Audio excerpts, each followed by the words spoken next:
pulantes, que horas vês, lavrando com as mesmas enxadas de Caim e Abel, a terra mal enxuta do dilúvio.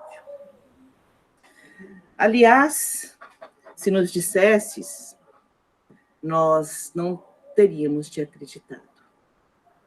José Paulo Paes. A escolha desse poeta, por saber do gosto e do Maurício, e que desde a live eu voltei ao José Paulo Paes, né? Que eu estava meio esquecido, meio deixado lá no fundo da gaveta, e eu gosto muito, e esse texto de hoje, ele me faz voltar muito à nossa realidade, né? O que a gente está vivendo hoje, né? Desses nossos tempos de pandemia. E de pensar, estás vendo como não valeu a pena tanto esforço? A gente volta ao simples, a gente volta a ter como mais importante atos tão banais que era na nossa vida, e voltamos às nossas casas, a tudo que nós tínhamos e às vezes não valorizávamos tanto, né? E se tivesse nos dito que passaríamos por essa pandemia, teríamos acreditado? Então, esse texto foi também para isso. E eu convido Vandinha, que também vai fazer uma leitura para a gente. Buenas noches para todos ustedes. Buenas. Agradezco a Cristina pelo invite. Voy a intentar hablar español para ustedes, pero no tengo costumbre aún de hablar para muchas personas. Entonces, lo siento si pasa algo. Con las maletas listas, varios de sus amigos muertos dan hoy nombre a calles y plazas. Ele mesmo se siente um pouco póstumo quando conversa com gente jovem. De los passeios raros, la mejor parte es el regreso a casa. Las personas le parecen ruidosas y vulgares. Ele sabe de antemano todo quanto pode decir. En los sueños, los días de infancia son cada vez más claros y situaciones aparentemente banales de su pasado cobram uma significação que intriga. Lo vivido e lo soñado se mesclam agora sem causar-lhe surpresa. É como se anunciassem um estado de coisas cuja possível iminência não causara sobressaltos. Solo curiosidade, estranho sentimento de justiça. Uma versão de Malas Prontas, de José Paulo Paes. Obrigada, Vandinha. Muito bom, Vandinha. Muito obrigada. Quando ele habla de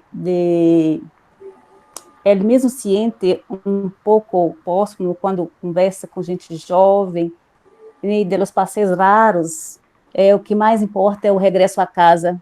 Como a Cristina comentou da pandemia, né, e como estamos praticamente internados, prisioneiros em casa, realmente é inimaginável uma situação que a gente tem vivido. E quantas pessoas têm sofrido o sentimento de morte, porque não há o que fazer, é só esperar. É muito angustiante viver prisioneiro e esperar a morte sem o que fazer. Esperar as medicinas, pelas pesquisas dos médicos e solo. Muito triste. Tenho vivido bem em minha casa, mas muitas pessoas não. Boa noite para todos. Lo siento, me emocionei agora. Muito obrigada, Wanda. Muito obrigada, Cristina. Passar a palavra, então, para o Maurício. E os demais participantes, por favor, desliguem o microfone. Queridos e queridas, muito boa noite. Em primeiro lugar, é uma honra, um prazer estar aqui conhecendo vocês, poder discutir algo tão sensacional quanto a literatura, um livro bastante instigante, um autor bastante instigante nesse sentido. Ainda mais sendo recebido com esse carinho de vocês. Já agradeço de antemão a Cristina, a Eni, a Aninha aí, pelo convite, por vocês terem lá participado daquela outra live, que, curiosamente, como a Eni disse, o universo, né, nos aproximou de algum modo. É uma honra realmente estar aqui. E é uma honra estar aqui num papel que o tempo inteiro, inclusive, eu perguntei para a Eni, perguntei para a Cristina, que é o papel do mediador, ou da lógica da mediação. Eu tenho uma grande honra de poder estar neste lugar da mediação. Eu quero fazer até uma coisa hoje curiosa, assim, ao ser recebido, inclusive, por José Paulo Paes também, a quem tanto admiro, que eu estudei no mestrado e que eu acho um homem extraordinário sobre diversos aspectos, com esses 2 poemas maravilhosos, em 2 línguas e lidos com tanta paixão, com tanto amor. Esse lugar da mediação é realmente muito especial, e eu vou fazer algo hoje que eu jamais fiz, e ligado a alguém do universo pop, do universo mainstream. Eu vou meio que dedicar essa mediação ao Rodrigo Rodrigues, que ontem nos deixou, que é alguém do esporte, que é alguém das mídias, digamos, mainstream, mas alguém que transmitia alegria sobre diversos aspectos. E que era um grande mediador, né? Mediador de questões, digamos, do mundo pop, mas que fazia isso com muita graça. Por que esse lugar da mediação, inclusive? A Aninha sabe, assim, nós jornalistas, ou nós do território da comunicação, em grande medida, fazemos mediação o tempo inteiro. E hoje, nestes tempos, nesse momento específico, a ideia de mediação ela é muito importante, porque há muito pouco debate, muita certeza e muita verdade absoluta. Então, quando eu fui chamado a ser mediador, ainda mais de uma tertúlia, eu achei isso tão lindo, né? Esse território para o encontro de amigos, de pessoas ligadas principalmente à literatura, às letras, à palavra. A palavra que tem esse poder tão gigantesco sobre diversos aspectos e que, inclusive, está no cerne da obra aí. Eu, inclusive, nessa ideia de mediação, eu preparei uma série de coisas aqui para servir meio que de rota para a minha discussão. Eu tenho 3 propostas de mediação, mas eu acho que eu vou escolher uma delas, mas fiquem à vontade, neste momento, inclusive, para dizer se vocês preferem outra. Uma delas sou eu começar a falar, vou até o fim das coisas que eu preparei, e a gente discute depois, a gente abre aí a maravilha do que seja uma tertúlia, a maravilha do que seja o debate. Eu posso também, numa segunda rota, num segundo modo de mediação, discutir tudo em 2 partes. Uma seria mais especificamente sobre a obra e sobre o autor. Sobre o autor vou falar muito pouco, mas sobre a obra mesmo. E depois, aí a gente abre para o debate, e depois eu falo um pouco sobre algumas questões para além da obra, que, digamos, estão muito vinculadas ao conteúdo e à forma, e que eu acho que abre, em grande medida, a discussão sobre mesmo essa questão do que seja queimar livros, por aí vai, ou seja, em 2 momentos, ou eu começo a falar e a qualquer momento vocês podem me parar e fazer discussões. Não sei qual que é o modus operandi a que vocês estão acostumados, a que vocês estão mais habituados, mas eu tenho essas 3 propostas de mediação. Principalmente Cristina e Eni, o que vocês acham como o melhor caminho? Eu falo tudo de uma vez, divido em 2 partes, ou desde o início a gente já vai discutindo ponto a ponto? Maurício, a gente deixa o mediador bem tranquilo. Alguns preferem fazer uma apresentação, né? Tá. E postando a apresentação e depois a gente comenta. Outros preferem ir jogando e recebendo os comentários. Você pode organizar a sua fala né, porque a gente está aqui para te ouvir e também para ouvir cada tertuliano, cada tertuliana falar também suas opiniões. Então, ótimo. Então, assim, eu vou seguir...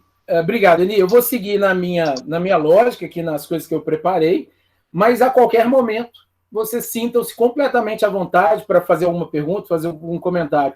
Mas aí é bom que eu sigo toda a lógica e não divido em duas partes, não. Vai ser uma parte só, e aí eu discuto tudo que for interessante aqui, a meu ver, nessa minha visada, né? Aí vocês sintam-se, então, bastante à vontade para me parar e para abrir aí a lógica mesmo do debate. O espaço da mediação é bastante legal por isso. Só um detalhe acerca de mediação, só para terminar essa questão. Eu sou pianista também. Sou muito ligado à música e tal. Já tive banda e tal. E um tipo de tertúlia a que eu estava bastante acostumado é a tertúlia musical, que, na verdade, são saraus. Isso é muito comum com violão, mas eu sempre fiz isso ao piano. As pessoas iam para minha casa, eu estou falando que iam, eu quero retomar isso pós-pandemia, mas isso foi ao longo de anos e anos e anos. Eu estou com 44 anos, acho que eu comecei esses saraus aos 20 e poucos. Então foram 15 anos de eu tocando piano e as pessoas cantando. O sarau é um tipo de tertúlia, mas mais ligado às palavras e às melodias e às músicas. Aqui o bacana de uma tertúlia, de um encontro como esse, é justamente isso, né? Assim, essa mediação em que a palavra é o carro-chefe. Mas, enfim, vamos lá. Fahrenheit 451 é uma daquelas obras que a gente diz, né, do território aí da science fiction, ou do território da distopia, como diversas outras. Muitos e muitos autores, né, fizeram coisas extraordinárias nesse campo. Podemos citar o próprio Aldous Huxley, George Orwell e uma série de outros que nos brindaram aí com uma discussão acerca dos nossos tempos, mas com um olhar num tempo outro, numa lógica outra, na possibilidade de compreender o que seria o mundo do ponto de vista tecnológico, humano, econômico, social, político e por aí vai, em tempos outros, criando sociedades fictícias ou não, né? E aí, assim, esse embate entre utopia e distopia, ele é realmente interessante. Vou seguir falando um pouquinho sobre o Ray Bradbury, bem rapidamente. Aí eu vou falar um pouquinho sobre a divisão do livro, que os capítulos são muito interessantes, sobre diversas óticas, e depois eu falo um pouco sobre temáticas mesmo do livro, e depois aquilo que eu disse para vocês, que eu preparei um pouquinho sobre as temáticas de modo geral e o que vai para além da própria lógica do que está no livro. O Ray Bradbury tem uma coisa muito interessante. Ele morreu aos 92 anos. Não somos todos nós, né, que vamos viver perto de um século. É muito interessante assim, você viver 92 anos, sob todos os aspectos, mas também em função dessa possibilidade de você passar por um território da vida assim, bastante extenso, né? Imagine, assim, do ponto de vista dos movimentos, das dinâmicas sociais, o que o Bradbury viu, do ponto de vista das tecnologias, né? Se a gente pensa, né, que dos anos 2000 até agora, 2020, em 20 anos, nós não tínhamos todas as redes sociais a que estamos hoje sujeitos e com as quais nos acostumamos. Se a gente pensar que a internet chegou ao Brasil em 1995, a gente pode imaginar o que sejam 92 anos.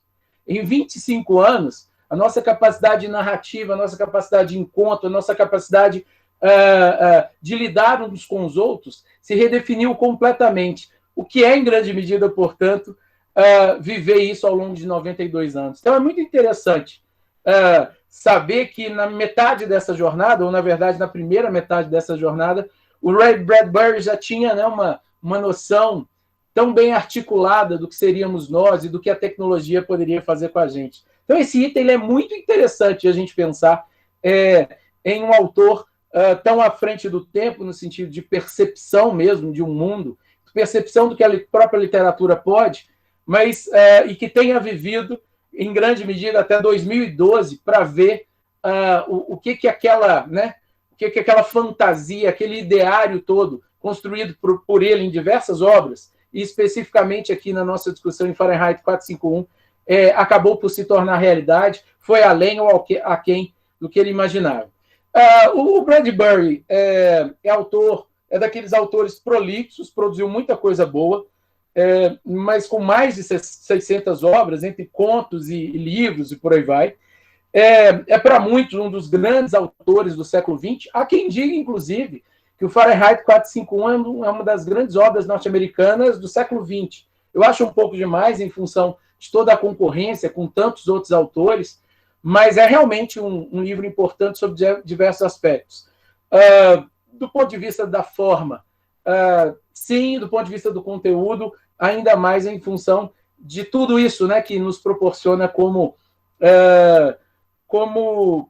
pensamento e como reflexão em torno do que somos, em torno da própria lógica de futuro. Olha que bacana essa obra, né, que eu já falei que está meio, de certo modo, configurada no território da science fiction, das distopias, que é o contrário da utopia, né, que se inicia lá com Thomas Morris, justamente essa ideia, né, de a gente pensar numa fantasia que nos traria um território do ideal. Isso seriam as utopias. A distopia é o contrário disso, né?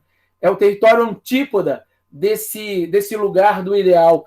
É o território, na verdade, do lugar da falta de saída, né? Do desencontro, do descompromisso com as humanidades, com os humanismos, de certo modo, da busca pelo capital acima de todas as coletividades e as individualidades. Então, assim, em primeiro lugar, isso já nos localiza num território do fazer de arte, do fazer especificamente da literatura, que é o território da distopia.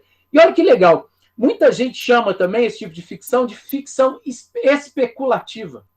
Olha que legal esse nome, né? Assim, por meio da arte, especular uma série de princípios, uma série de noções, uma série de lógicas assim em torno do que seria o próprio papel da arte, né? Assim, a arte como um território ao mesmo tempo de viagem, de experiência, inclusive de uma experiência especulativa. No caso das distopias, uma experiência especulativa dos males aqui, ou dos obstáculos, para não dizer só males, a que estaríamos sujeitos, principalmente por meio aí do olhar desse autor. Eu queria citar pelo menos mais uma obra do Bradbury, muito importante, que são as Crônicas Marcianas, também repletas de contos similares ao que a gente encontra nesse romance, e mais rápidas, mas também tão fascinantes quanto do ponto de vista da distopia, da ficção especulativa. E olha que interessante, não só nas Crônicas Marcianas, eu acho que não tem nenhum conto que diga respeito ao Fahrenheit de modo direto. Mas o Bradbury, ele usou alguns personagens e algumas lógicas narrativas desse livro em outros textos, em outros contos, em outras coisas ao longo de sua trajetória. Olha que bacana, essa coisa da idade do Bradbury também e da multiplicidade de sua produção fez com que ele se vinculasse muito a outras artes, principalmente as artes bastante vinculadas à indústria cultural, as HQs, a televisão, o cinema. Então foi alguém que não só trabalhou como roteirista de TV, como roteirista de cinema, mas que foi adaptado por todos esses meios. Em todas essas áreas, de certo modo, ele conseguiu ampliar ali a sua capacidade de diálogo. E claro, né, ele teve justamente o livro, aqui estamos aqui sujeitos, que é o Fahrenheit 451, ele foi adaptado por ninguém menos que François Truffaut, né? Então, assim, uma adaptação extremamente interessante e com um final completamente distinto da obra literária. Não sei se vocês também assistiram, mas quem não assistiu é muito bacana, não só, né, para dialogar aí com o que vocês leram no livro, mas também para perceber o quanto uma adaptação ela pode inclusive enriquecer ainda mais a leitura do original, né? O original, nesse caso, claro, o livro que veio antes. E eu vou confessar algo já para vocês, depois eu volto nisso. Eu gosto mais do final do filme do que do livro. E daqui a pouco eu comento um pouco sobre essa minha visada subjetiva, essa minha visada pessoal. O livro é dividido em 3 partes, bastante importantes, assim, bastante interessantes. A lareira e a salamandra, a peneira e a areia e o brilho incendiário. Deixa eu só ver o que a Eni colocou aqui. Estão a ver agora porque os livros são tão odiados e temidos? Mostra os poros no rosto da vida. As pessoas acomodadas, só que em rosto de cera, sem poros, sem pelos, sem expressão. Maravilhoso. Olha bem, em A Lareira e a Salamandra, já de cara, algo fundamental para a gente pensar no livro, né? Assim, a distinção aí entre conforto e entre a ideia de conforto como espaço da felicidade, que é aquele mundo aparentemente maravilhoso, em que todos são felizes porque não tem as preocupações que os livros levarão às pessoas. Né? Vou falar muito disso na segunda parte aqui. E o espaço do trabalho na Salamandra em função do próprio símbolo, né? Dos firemen, dos bombeiros, a Salamandra como símbolo desse lugar. E a lareira como espaço, né, do fogo mesmo ali, como lugar do conforto burguês, como lugar daquela ideia mesmo, daquela felicidade que vem do não ter preocupações com tudo que possa me afligir. Como muito bem disse, eu me esqueci do nome dela, que leu lindamente em espanhol o poema, nesse momento, né, em que a gente não pode, no momento de morte, de tanta tensão, pensar só na nossa lareira, né, mas pensar em todos aqueles que estão sujeitos ao vírus e à invisibilidade mortal aí nas ruas e por aí vai. Mas, enfim, a segunda parte, o próprio nome A Peneira e a Areia é uma dicotomia também fantástica aqui. De um lado, a peneira, essa coisa porosa em que tudo cai, em que tudo passa por ela, e de outro lado a ideia da areia, né? Que para um pouquinho na peneira e que ao mesmo tempo vai passando. É meio que uma metáfora maravilhosa mesmo, de como o Montag, principalmente, que se descobre por meio de algumas figuras centrais ali, né? A Clarice, Faber e por aí vai, essa possibilidade de ele se redefinir, de ele descobrir tanto por meio dos livros, mas num tempo absurdamente limitado, né? Ou seja, como impedir, como ler tudo com uma rapidez necessária, porque senão a lei, o Estado macabro, né, ele vai, de certo modo, me perseguir. Então é linda essa imagem, né? Assim, como carregar areia numa peneira, sendo que a areia vai permanentemente caindo. E é isso. Como absorver tanto conteúdo daqueles livros num tempo tão rápido, sendo que eu tenho que esconder, sendo que eu tenho que, na calada da noite, absorver tanto conteúdo.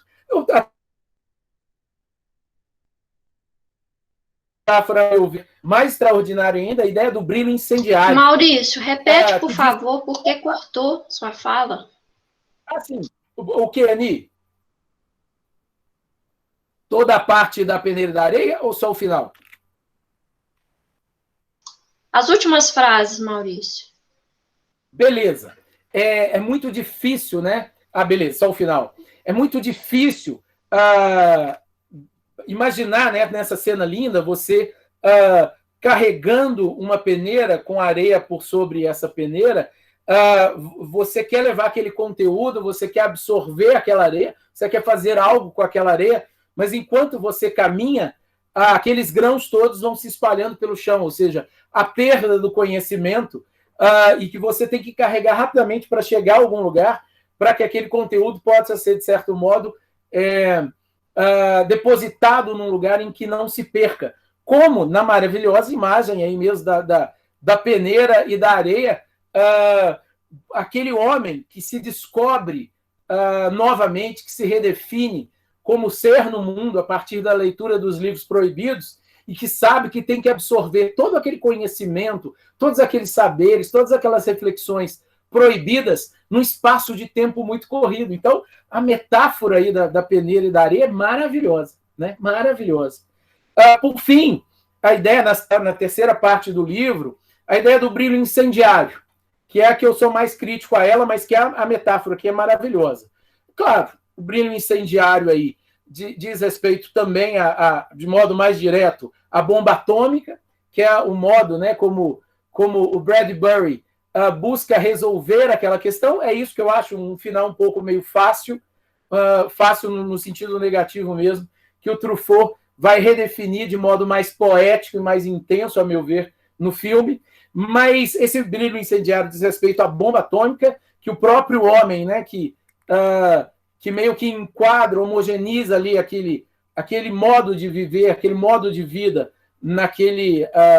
com todas aquelas proibições, ele acaba por também suscitar a guerra que vai matar a todos. Mas também a ideia do brilho incendiário, do conhecimento dos livros, que pós a explosão da bomba atômica que vai matar a todo aquele sistema, o brilho incendiário que vai fazer com que nasça dali uma nova sociedade. Uma sociedade baseada na possibilidade de todos ouvirem todos, de haver, sim, efetivamente, troca de liberdades. Isso é tão bonito, né? Assim, a minha liberdade pode, de certo modo, ferir o outro, e nós vamos buscar que ela não fira o outro, mas o encontro de liberdades é maravilhoso. O encontro de liberdades, do ponto de vista do eu reconhecer a liberdade do outro, eu reconhecer as necessidades, a diversidade do outro, mas também de o meu pensamento encontrar, às vezes, o pensamento contrário, de certa forma, se articular. Ou seja, isso é um encontro de liberdades que também está muito bem metaforizado na ideia do brilho incendiário. Afinal, o conhecimento abre, né, a possibilidade de incendiar as pessoas, incendiar as liberdades, incendiar aquilo que somos, as nossas liberdades, os nossos modos de compreender o mundo. Enfim, foi só a aberturinha aqui. Se eu perceber que eu vou falar demais, inclusive, eu já abro para o debate. Agora eu vou entrar um pouco na obra mesmo, assim, com uma série de paradoxos que eu acho legais de citar e de comentar com vocês. Em primeiro lugar, essa obra, o Fahrenheit 451, é ao mesmo tempo uma obra do pós-guerra e do pré-guerra fria. No que diz respeito à ideia do pós-guerra, a gente está falando realmente, né, de um livro escrito de 47, 48 até 1953. Então, o Bradbury começa a escrever ele logo depois da Segunda Guerra Mundial, que é tudo o que nós conhecemos. E, para os norte-americanos especificamente, tem um significado todo distinto, porque eles meio que acabam por se revelar ali, né, os salvadores da pátria, por se redefinir a partir daquele momento como grande potência, e, ao mesmo tempo, suscitar uma série de temores em toda a humanidade em função, principalmente, do poderio nuclear. Deixa eu só ver uma coisa que a Silvânia falou aqui. Metáfora da peneira e areia serve para mim, e acho que para muitos. Queria ler a lista imensa de livros que fiz ainda nesta vida. É verdade. Que lindo, né? Assim, conhecimento, a busca do conhecimento é uma eterna caminhada com a peneira na mão em busca de... Eu nem diria de areia, viu, Silvânia, mas de água, porque aí passa mais rápido ainda. Se fosse areia daquele grão bem grosso, ainda estava bom, mas em grande medida não é nem óleo, não, é água mesmo. Conhecer e buscar conhecimento é estar permanentemente triste nesse sentido mesmo. A gente sempre vai saber que não sabe nada, como diria, né, o mestre Sócrates, o filósofo e não o jogador, que também era um grande filósofo sobre diversos aspectos, mas lindo isso, é verdade. Não está só no livro do Bradbury, não. Nós caminhamos permanentemente com uma peneira com água em cima, nem é areia, infelizmente. Voltando ao pós-guerra e ao pré-guerra fria, do ponto de vista do pós-guerra, o livro, né, estabelece ali uma série de olhares sobre a sociedade, digamos, estabelecida naquele momento. Uma sociedade, vamos falar mundialmente, né? Uma sociedade planetariamente sofrida, horrorizada com tudo que foi a Segunda Guerra Mundial, com duas grandes guerras, né? A primeira e a segunda, horrorizada com o Holocausto, horrorizada com o estabelecimento ali de relações do homem como lobo do homem, como jamais alguém imaginou. A morte de 6 milhões de judeus, a morte de milhares de outras pessoas em batalha, toda aquela lógica da higienização das raças, todas aquelas lógicas malucas que estabeleceram ali, principalmente nos Estados Unidos, uma sociedade ao mesmo tempo temerosa, inclusive dos lugares da ciência e das possibilidades da tecnologia, mas bastante satisfeita ou levada a se tornar satisfeita com as benesses da tecnologia, né?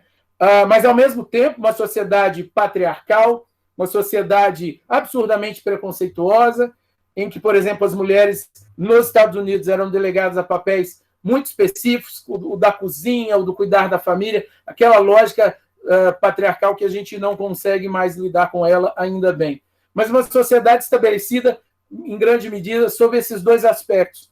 De um lado, realmente, bastante temerosa com o que foi a Segunda Guerra Mundial e com o que a tecnologia poderia nos proporcionar. E, de outro, uma sociedade, principalmente norte-americana, que está, digamos, ali, pós, inclusive, crise de 1929, começando a usufruir das benesses da grande potência e das tecnologias que, em grande medida, não nos dizem tanto respeito à alma, mas muito ao usufruto material. Como disse Lani Pereira aqui, né, assim, a questão da ruptura realmente de uma sociedade e a construção de outro. A Edneia, assim, ler muito pouco de muita coisa, 100 caracteres somente, é verdade. O Twitter aí, né, como espaço, inclusive, para alguns, tentando governar por ele, mas não vou nem falar mais nada disso, não, para não politizar nada aqui. A sociedade da felicidade financeira, perfeito, Ani, que o ter a qualquer custo. Sob outra ótica, a obra do pré-Guerra Fria, claro, aí já pensando numa sociedade que virá. E aí eu diria que o Fahrenheit 451 está muito nesse lugar, né? Já é o Bradbury ali interessado na sociedade que virá ali a partir dessa sociedade estabelecida. E aí, claro, nenhum lugar melhor do que a arte e a imaginação para especular. Lembram-se do ficção especulativa? Especular essa sociedade que virá. Essa sociedade, na cidade fictícia lá do livro, ela está sob suspeição. É muito legal. Sim, Jaque. Bom, viu que Jaque já, né? Eu adoro chamar as pessoas por apelido. Então a Jaqueline já virou Jaque. Me desculpe aí a ousadia. O controle, sim, por meio da alienação.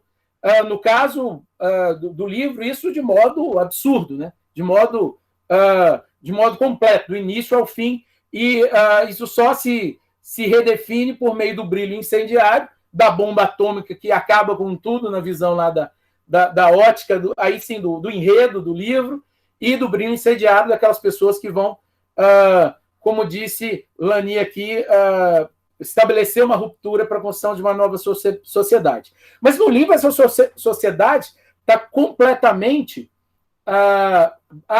Está travando minha imagem aí? Os comentários... tá. E a minha voz está tudo ok? Não está paralisando nem nada, não? Para a Jaque também. Ok. Vocês querem que eu desapareça aqui na câmera para ver se melhora ou não? Se bem que acho que é ruim, né? Ficar sem ver a pessoa. Tá bom. Então, vou seguir. Essa sociedade no livro, ela está sob suspeição. Assim.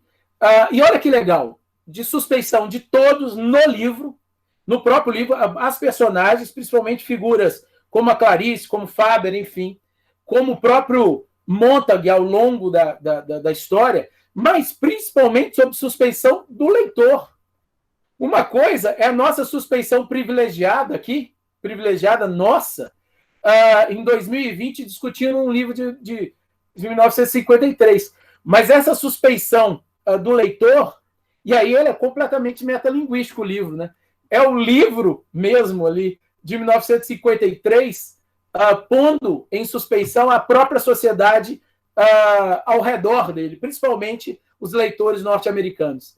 E, claro, quando o livro começa a ser traduzido, os leitores de todas as nações. Isso é muito legal, né? Assim, pensar que o livro é metalinguístico e ele fala dessa suspeição o tempo inteiro. 3 tipos de crítica aqui que eu queria comentar também, que o livro suscita. Em primeiro lugar, a crítica, que eu acho mais básica, vários de vocês aqui já comentaram isso, assim, nessa sociedade baseada no ter, essa sociedade da finança, uma crítica ali à ilusão da sociedade próspera materialmente, né? Como aqui, logo na maravilhosa recepção que eu tive aqui com os 2 lindos poemas, vocês dizem assim,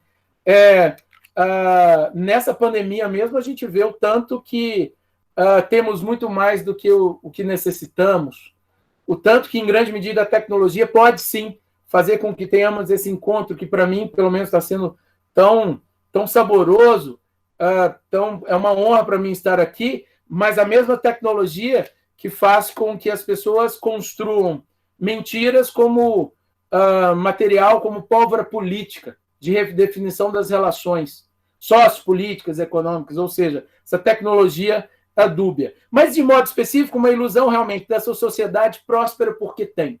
Para quem? Né? Prosperidade para poucos, prosperidade para material que não alimenta uma série de angústias próprias, a própria lógica mesmo da condição humana.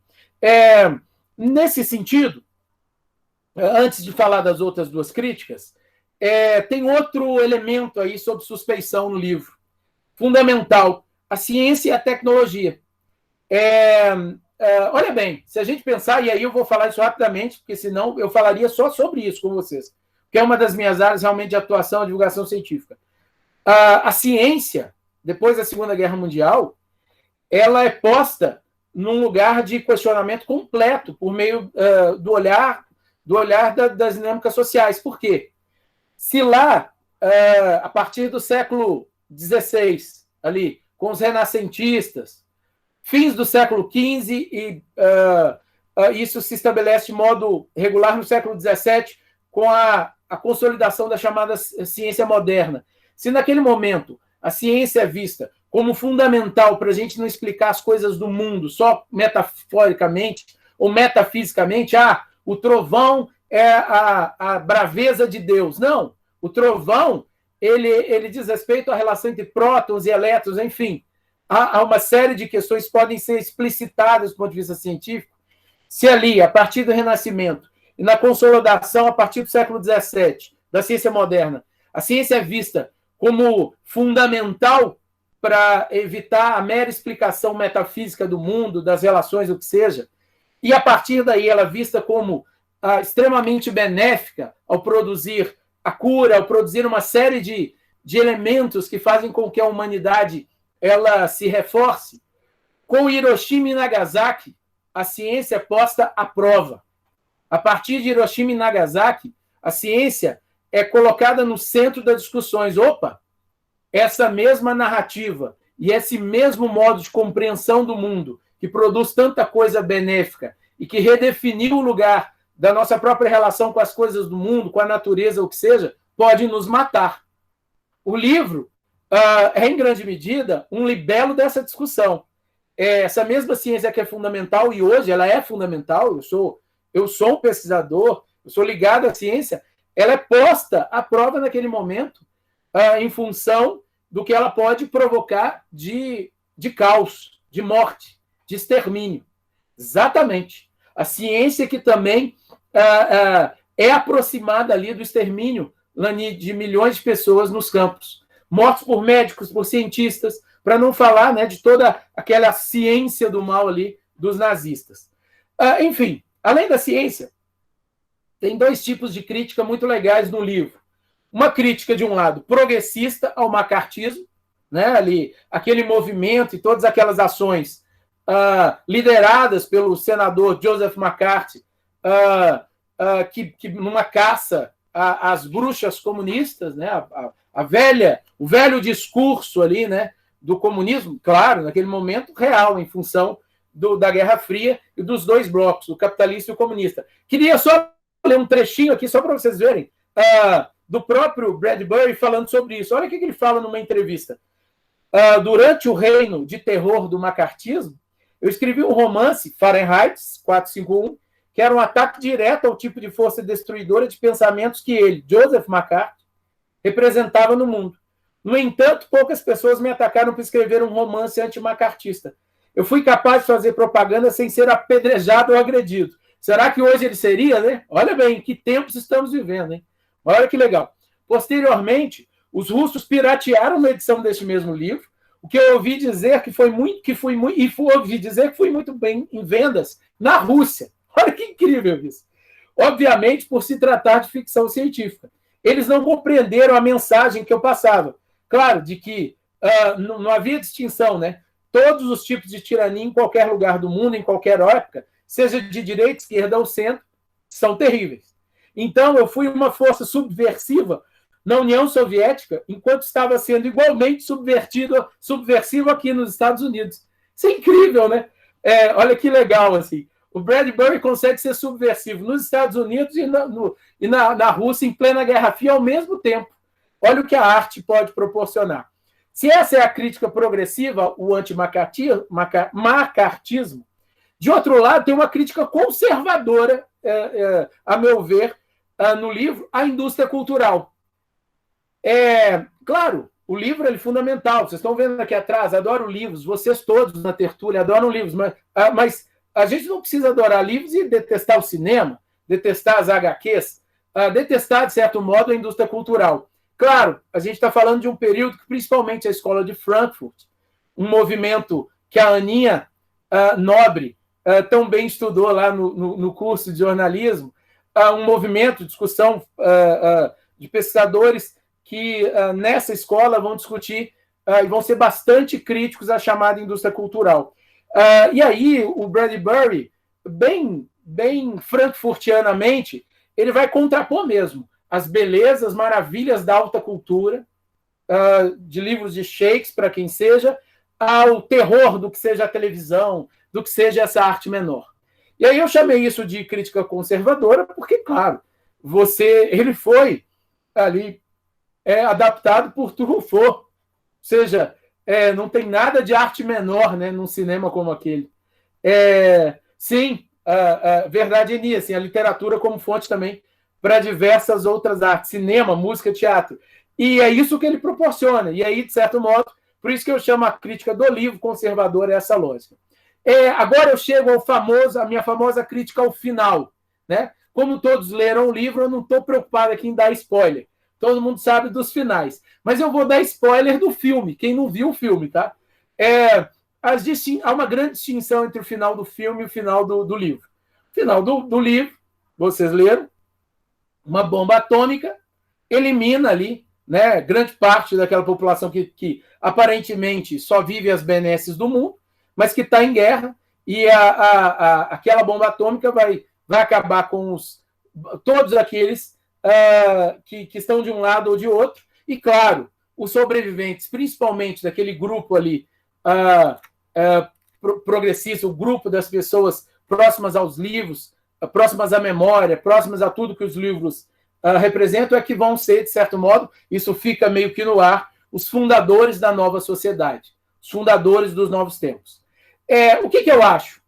Que esse final ele é fácil, assim. Eu acho que o Bradbury, ele meio que, para evitar a possibilidade de uma mudança conflituosa aos poucos, em que essas sociedades, digamos, proibidas, né, desses memorialistas dos livros, teriam que, como nos nossos tempos, isso é absurdamente real, fazer isso aos poucos. E o livro meio que encerra a necessidade disso de modo definitivo, assim. A bomba resolve tudo e aí vem a sociedade, digamos, progressista, ou a sociedade daqueles que cultuam o livro. O filme é um pouco mais cauteloso, né? O filme não tem essa bomba atômica e o filme vai, de certo modo, ativar, sim, esse brilho incendiário da possibilidade de, pouco a pouco, os homens letrados buscarem construir essa nova sociedade, mas não de um modo direto. E, nesse sentido, eu acho que o Truffaut ele reelabora o já maravilhoso livro do final do Bradbury de modo muito interessante. Não só fonte, mas também de forma híbrida, verdade, Annie. Me lembrou o filme Inteligência Artificial, que tinha um livro guardado no cofre. Nossa, ótima lembrança, verdade. E outra coisa, o final do Bradbury, ele retoma uma coisa que está no Exíodo, assim, de certa forma, no livro, principalmente Os Trabalhos e os Dias, que é meio que um mito, assim, que nós, saudosistas, costumamos ter no dia a dia, que é o chamado mito da Era de Ouro. Porque o livro do Exíodo, né, ele fala de diversas eras, e a Era de Ouro é a era anterior, a que está mais distante da Era do Ferro, não vou lembrar todas aqui agora, e que seriam os tempos que já foram de paz, de harmonia, equilíbrio. Sabe o que me lembra isso? E pode ser que muitos de vocês sejam assim, eu não sou, não. Aquelas pessoas que falam assim, a música de antigamente era muito melhor. eu não consigo meio que corroborar com essa ideia, porque eu acho que música ruim e boa ela está permanentemente convivendo. A gente não pode também fazer aí um atrelamento, né, da música boa apenas a música que está, do ponto de vista do mainstream, em alta. Então, assim, eu acho que, nesse sentido, o livro busca muito mais esse mito da Era de Ouro do que, inclusive, o filme, que é mais crítico sobre esse aspecto. Eni, não, eu estou falando de um filme anterior. O filme não é nem de 96, nem de 2018, não. É bem anterior. Acho que é de 1966, né? É isso. Essa versão de 2018, não vou nem comentar nada, tá? Assim, sem querer já criticar, mas já criticando, é muito ruim. O filme do Truffaut é de 66, né? É isso. Olha bem, agora, e aí eu vou prometer que eu vou mais rápido, porque senão eu falo durante essas 2 horas. Maurício. Opa, diga, Eni. Você acabou falando agora que o de antigamente era o melhor, tá vendo? Verdade, é verdade. Mas olha bem, é verdade. Mas em 2018, tá vendo? Somos todos paradoxais. Em 2018, alguém poderia ter produzido um filme maravilhoso sobre a mesma temática. Não foi o caso de 2018. Aí, Eni, eu concordo, o meu comentário paradoxal aí, mas na verdade... Eu acho que de 2018... Certo. Parece que ele faz uma ponte com a atualidade, sabe? A gente visualiza, porque o livro, do meu modo de ver, ele, como que fala? Ele faz uma previsão do futuro. Verdade. E aí, nesse futuro de 2018, a gente já tem tudo aquilo que ele fala lá no livro, né? Acho que eu estou te interrompendo, né? Depois não, de jeito nenhum, adorei seu comentário. Isso é até muito bacana, porque já que eu citei, né, o livro e o cinema aqui, foi ótimo esse seu comentário, porque o próprio Bradbury, ele diz que o que ele não gosta muito no filme do Truffaut é que o Truffaut trabalhou pouco com as novas tecnologias, que foram todas aquelas novas tecnologias que ele imagina no livro, né? E olha bem, eu diria, Ni, que esse comentário que você fez, ele coloca ainda mais responsabilidade no diretor de 2018, porque ele já sabe que são todas essas tecnologias. O Bradbury não sabia, né? Não é verdade? Então, ao mesmo tempo que eu fui também saudosista ao criticar o saudosismo, era, na verdade, uma crítica ao modo como o de 2018 lida com isso. Mas há filmes que há refilmagens que são tão extraordinárias quanto a primeira, né? Se a gente pensar aí nos 3 filmes lá do Coppola, do Poderoso Chefão, os 3 filmes foram feitos em épocas completamente distintas e os 3 maravilhosos na mesma medida, né? Sim. Mas, gente, podem perguntar ou falar o tempo inteiro, assim. A Silvânia foi mais direto. O filme de 2018 é horroroso, eu também acho. Mas aí é uma questão de qualidade do filme, não da data. Olha bem, na segunda parte, essa era a primeira, mais sobre o livro. Vou discutir aqui agora, então, algumas coisas muito mais vinculadas ao meu, digamos, a minha forma de interpretar algumas nuances do livro, que eu acho que são fundamentais para a gente pensar como leitores, como pessoas ligadas à literatura, como escritores, como cidadãos, principalmente. Em primeiro lugar, né, o grande questionamento do livro, assim, de modo geral, é o que é a felicidade, né? Conforto material, e não é à toa que eu comecei com essa palavra, logo no inicinho aqui da discussão, ou a liberdade de ser. De ser o quê? De ser. A liberdade de sermos homo sapiens com todas as nossas especificidades. Então, assim, o livro é um grande libelo dessa questão, que é essa tal felicidade, se ela realmente existe, se ela é necessária como território de conquista permanente, se ela é ilusória, isso tudo ele joga, ele não chega a uma conclusão imediata, a não ser pela bomba atômica, como eu disse, que eu não gosto tanto, porque é quase que uma espécie de happy end, né? Mas há uma grande discussão entre conforto material e liberdade de ser, e claro, né, o Bradbury aí, inclusive em função do fim, ele tende a fazer uma grande crítica a esse conforto material, porque o próprio Montag, né, a personagem central, o protagonista, todos os conflitos dele são ligados justamente a isso. A minha alma pede mais do que essa casa, pede mais do que esses sistemas eletrônicos que não nos trazem a possibilidade de chorar. E chorar é fundamental para ser. Ou seja, a liberdade de ser, ela precisa de conflito, ela precisa de tristeza. Rir, às vezes, é ótimo, mas rir de tudo é um tipo de perversão freudiana, né? Assim, se a gente ri o tempo inteiro de tudo, tem algum tipo de problema, né, nesse permanente sorriso. É verdade, assim, as pessoas... Opa, a Maria da Conceição, a Cida, né? Acho que está querendo falar uma coisinha. Diga, Cida. Falar, porque você me deu a deixa, Maurício. Você me deu Diga. a deixa aí. Porque Quero eu sou muito ouvir. psicóloga, né? Eu sou o quê? Que maravilha. Certo. O meu olhar vai sempre puxar mais para o lado da psicologia, da psicanálise. Então, quando você cita Freud aí... Sim, mal citado, né, aliás. Foi a associação que eu fiz. Freud, quando ele traz para a gente a questão do mal-estar na sociedade, ele fala do fato de que, por não conseguirmos realizar os nossos desejos, isso cria um mal-estar, né? E esse mal-estar nos adoece. Perfeito. Né? E o mote que eu percebo no livro é que o autor, ele vai trazer para a gente que, se não houver mal-estar, aí adoece a sociedade como um todo. Perfeito. E aí não tem sujeito.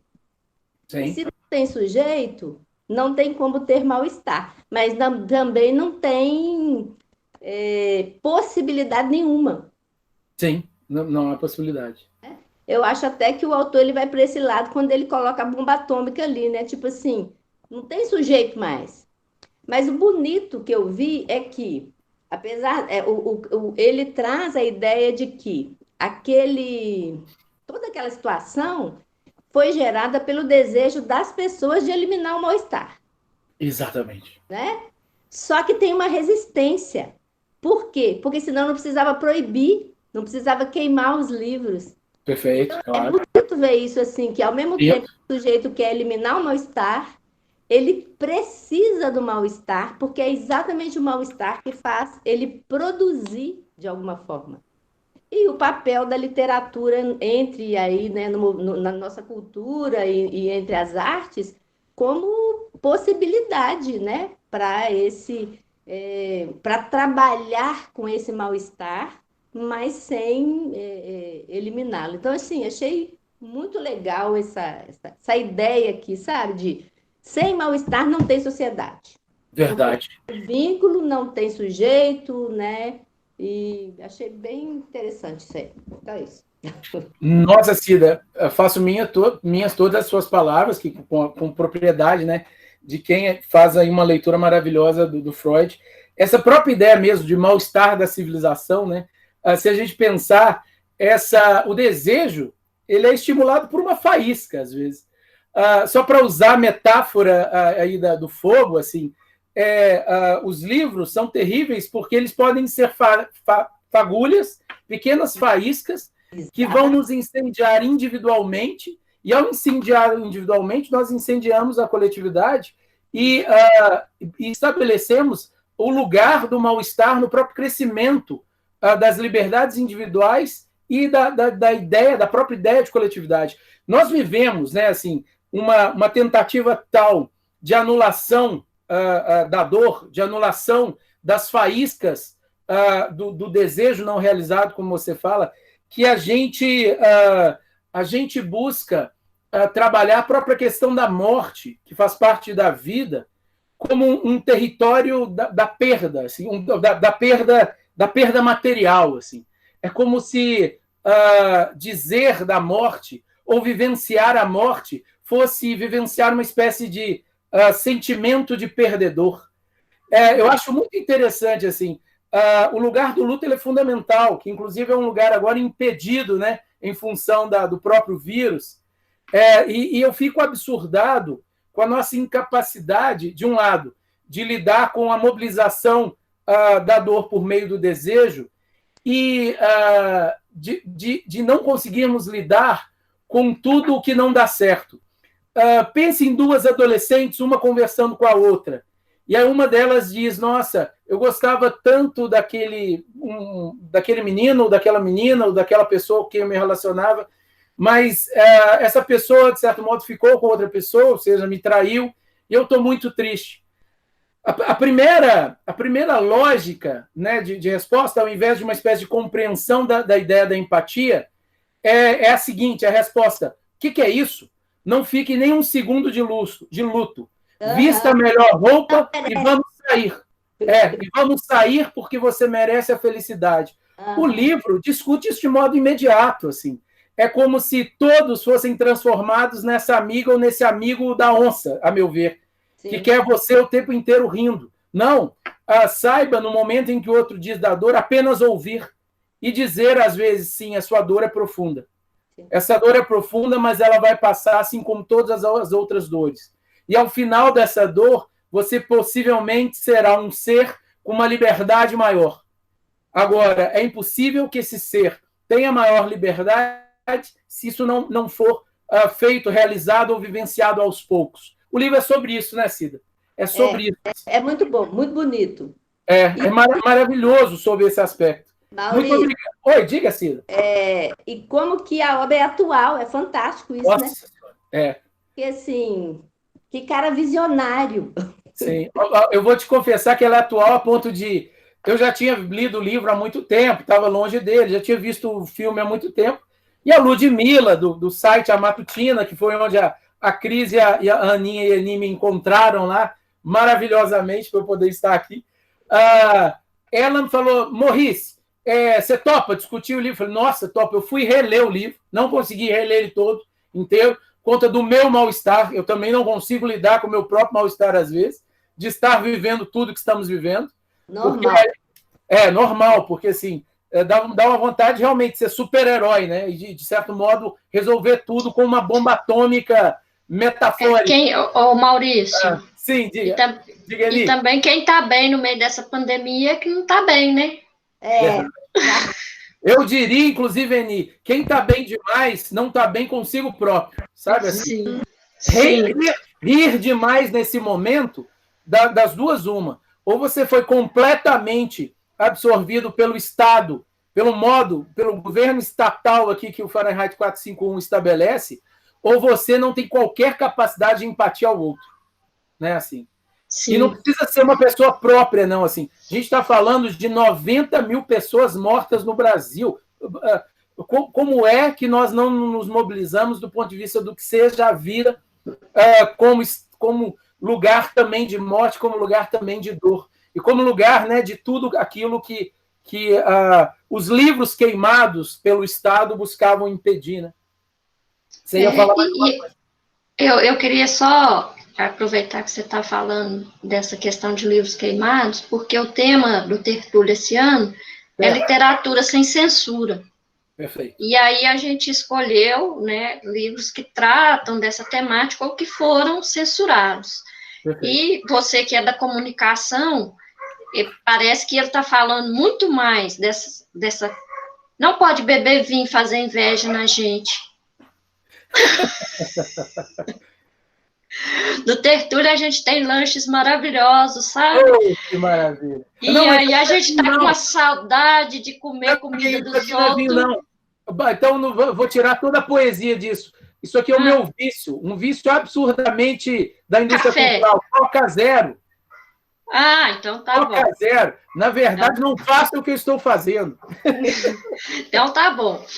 Mas aí, então, a gente tem no Tertúlio, assim, lanchos que são para texto, sabe? A gente lê o livro, prepara o lanche, e a gente está com uma saudade disso sem tamanho, porque ler e comer o livro que a gente faz, né? É verdade. Muito bom. Mas aí eu estava falando dessa questão da literatura e a censura, porque no livro, depois eu fui ver algumas críticas, parece que ele quer mais voltar para essa questão da crítica, essa comunicação social de massa, que as pessoas deixam de ler muito mais porque querem do que por causa de censura, né? As pessoas passam a desejar, né, a mídia pronta, ler o resumo, ver um vídeo, né? E ele parece que ele critica muito mais o audiovisual do que propriamente que os livros eram proibidos, mas o livro é visto muito assim, né?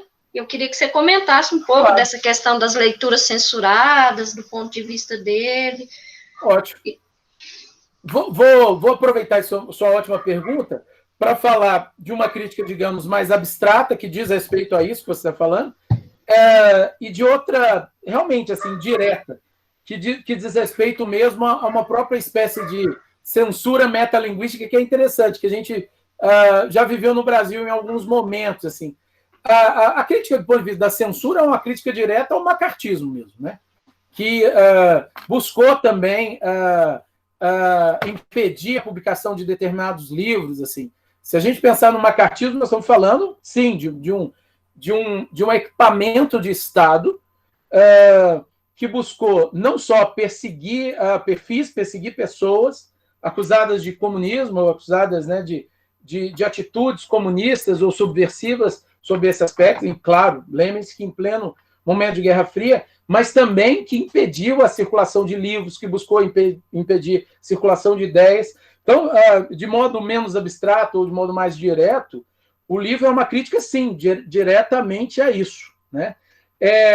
No Brasil, a gente tem vivido um pouco isso, né? Assim, tanto do ponto de vista abstrato, das temáticas, da própria lógica do que pode ou não ser publicado, mas que pode ou não ser lido, né? Pode ou não ser lido, e claro. Porque foi daí que surgiu a nossa ideia, daquela lista que saiu no início do ano de um governador proibindo. Ele proibia tantos livros do Rubem Fonseca, porque para o final ele falou todos do Rubem Fonseca, para não ficar citando, né? E aí a gente foi lembrando assim, de livros que tinham sido polêmicos, né? E que às vezes trazem essa questão de não permitir a voz do outro, de sociedade que quer calar minorias. Então, a gente foi pensando nessas coisas para escolher o tema. Sim. E aí, eu vou pedir também, Maurício, que você faça algumas perguntinhas para os nossos tertulianos falarem um pouco, eles estão muito caladinhos, não está parecendo tertúlio, não. É verdade. Olha bem, a queima dos livros, Eni, nesse sentido, ela está diretamente vinculada a isso mesmo. Então, eu vou meio que lançar uma discussão acerca de algo que eu acho que junta tudo isso. O que a Cida falou, que você vem discutir, é que eu acho que o livro, mais do que um libelo contra a censura de livros, e aí eu acho que o queimar livros realmente é muito menos pragmático do que abstrato, eu acho que é uma abstração, é uma crítica, em grande medida, à própria sociedade norte-americana daquele período. Nós podemos transportar isso para o nosso tempo, mas uma crítica à apatia generalizada. A apatia generalizada que permite, como você diz, nos impede de lutar, inclusive, por essa censura, né? Uma coisa é você observar os livros sendo queimados. Outra coisa é você observar os livros sendo queimados, admitir que aquilo está, de certo modo, ligado aos padrões do que deve ser feito, para uma espécie de estabelecimento da ordem de não liberdade, né? Não fazer nada e ainda usufruir de uma série de contradesejos, como a gente, eu e a Cida, comentamos. Para além disso, e eu acho que eu tenho uma pergunta central, assim. O livro é um libelo também sobre a ideia de que as palavras são em si ação. Queimar um livro não é queimar algo que alguém não leu. É queimar um ato, é queimar uma atitude. É a velha lógica do dizer é agir. Nós estamos vivendo, e aí isso eu gostaria de saber se vocês concordam ou não. A gente pode discordar também, né? Óbvio, assim. A gente falando sobre Fahrenheit 451, discordância ela pode existir o tempo inteiro. Estou falando do meu ponto de vista, mas assim, atualmente, o que mais se diz é: ele disse isso, ela disse isso, mas não quis bem dizer isso. É porque, como assim? A palavra em si é ação. Se eu digo algo em qualquer lugar, se eu digo algo no WhatsApp, eu estou agindo. A minha palavra ela tem um poder absurdo como instância de produção de narrativa, que é ação. Nós todos aqui hoje vamos morrer um dia. Esse spoiler eu não queria dar, mas enfim, já deu spoiler. Só que nenhum de nós, e aí vem um spoiler outro, vai morrer, porque nós somos narrativa. A narrativa Cida, deixa eu pegar alguns dos nomes que eu não conheço ainda. A narrativa Andréia, a narrativa Breno, a narrativa Cristielen, a narrativa Maurício, Cristina, a narrativa Eni, essa não morre, a não ser que haja um cataclisma absurdo e a própria ideia de humanidade ela deixe de existir. Mas dizer é agir. Dizer é construir narrativa e nós somos narrativa. Então, assim, isso eu acho que eu vou deixar no ar agora um pouquinho e quero ouvir vocês. É uma crítica à apatia, o livro, e é uma crítica a esse lugar da palavra deixada de lado, como disse a Eni, uma palavra que é meio que desfeita ou descompromissada da sua lógica como ação.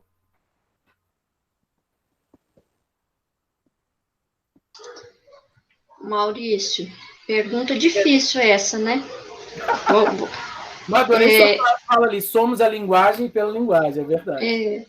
Eu vou deixar para os outros falarem, porque como eu estou em isolamento, acho que todo mundo está sofrendo dessa ânsia de falar, e eu adoro falar. Se deixar, eu vou competir com você. Então, eu vou deixar para os outros, mas essa pergunta, ela toca a gente fundo, porque hoje em dia tem essa questão da isenção. Eu não quis dizer, não foi com intenção, compartilhei sem ler, é da minha amiga, eu posso confiar. Então, assim, essas questões da fala, que eu me protejo, né, pela tela, de alguma maneira, e saio falando, né? Então, a gente tem, não é a sociedade da mentira, é da pós-verdade, né? É uma verdade, Eni, e outra coisa que está muito no livro, e nessa questão também, isso me lembrou a partir do seu ótimo comentário, é uma sociedade da imagem também, né? Você pode ver que o livro e o filme, eles discutem muito isso, assim, uma sociedade que não precisa muito menos da palavra do que da imagem. Então, é uma sociedade das superficialidades também, nesse sentido. Né? Gente, hoje eu me emocionei muito com um poema que foi recitado no grupo, que é da Edneia Alves, e que fala justamente sobre a palavra. Eu acho que cabia nisso, né? E eu até depois eu queria saber se eu posso divulgar isso, porque é muito lindo. Tem tudo a ver com isso que a gente está falando, né? Verdade. A Edneia também falando da crítica ao efeito anestésico da mídia, como nós nos deixamos hipnotizar. Isso de modo direto, é verdade. Né? Uma crítica à indústria cultural e o modo como ela é vista naquele momento. Ô Maurício, eu vou precisar sair, porque eu tenho... Certo, Jaque. Meus compromissos hoje estão tumultuados. E eu queria só fazer um comentário. Eu terminei de ler o livro, eu já tinha lido 1984 há um tempo, certo. Graças a Deus que já tinha muito tempo, porque senão eu ia fazer uma bagunça na minha cabeça. E li o Fahrenheit, e em seguida eu li o Admirável Mundo Novo. E hoje, antes da tertúlia, eu comecei a misturar as informações. A lógica da distopia, né, a lógica da queima dos livros, a destruição do conhecimento, né, a questão da sociedade, das mídias, né, o questionamento da ciência, isso tudo permeia, né, perpassa esses três livros. Alguém citou, quando eu comecei a ler o Admirável Mundo Novo, alguém citou que seria uma trilogia distópica. né? É verdade. Aí eu queria que você comentasse alguma coisa sobre isso. Olha bem, são distopias, Jaque, obrigado aí pela ótima questão também, são distopias com princípios bastante similares, eu concordo com você também, no sentido de buscar compreender, de especular, né, como eu disse, as sociedades que viriam a se configurar, cada qual com um determinado tipo de discurso distinto. O que eu distinguiria aí, três coisas básicas assim, em cada um deles, né? E nesse sentido, eu acho o Fahrenheit 451 mais amplo nas possibilidades. Não que os outros sejam piores, não. Na verdade, são riquíssimos. Mas o Fahrenheit 451, inclusive com a bomba atômica, tem uma espécie de happy end, mas eu acho que a queima de livros é não só pragmática, como eu disse, mas também metafórica, abstrata. No Huxley, no Admirado Mundo Novo, tem algo para a gente pensar a própria biopolítica, em função da lógica ali do soma, sabe? Assim, como determinado tipo também de posicionamento ligado à saúde nas sociedades contemporâneas podem fazer com que estejamos mais apáticos, estejamos... isso está ligado a uma série de questões de biopolítica na sociedade contemporânea, Jaque. Assim, do tipo de parto, se normal ou cesariana, até o uso do DNA para determinado tipo de pesquisa. O Huxley, principalmente específico, e de modo específico, na questão do soma e na questão de uma espécie de apatia generalizada provocada fisiológica e biologicamente, ele nos abre também uma discussão assim ampla sobre o lugar da ciência, especificamente sobre o lugar da biopolítica, né? E o 1984, eu diria que ele nos proporciona o lugar do desconforto completo, principalmente ao final da narrativa, com uma distopia que termina distópica, sabe? Aquela ideia do não temos muita saída mesmo. E se eu precisasse escolher para pensar na nossa atual distopia um happy end, eu escolheria o final do Truffaut, que é a gente, aos poucos, com dores, a gente conseguir um novo mundo a partir de toda essa maravilha que estamos discutindo na tertúlia. Então, assim, o mais sofrido para mim de todos é o 1984, porque é como se tudo estivesse nos espiando mesmo, e isso está muito próximo do que vemos, né? Que o digam os algoritmos que não só controlam as coisas, mas são controlados por humanos também, a gente não pode se esquecer disso nunca, né? Não são meros robôs, são robôs a serviço de humanos. Então, assim, o 1984, eu acho, desculpe aqui o pleonasmo, uma distopia absurdamente distópica mesmo. Nos aflige, assim, ainda mais do que os outros livros. Poderia falar muito mais, tá, Jaque? Mas eu tentei meio que concentrar alguns elementos de cada um deles para fazer uma espécie de comparação bastante pessoal acerca do que eu acho relevante.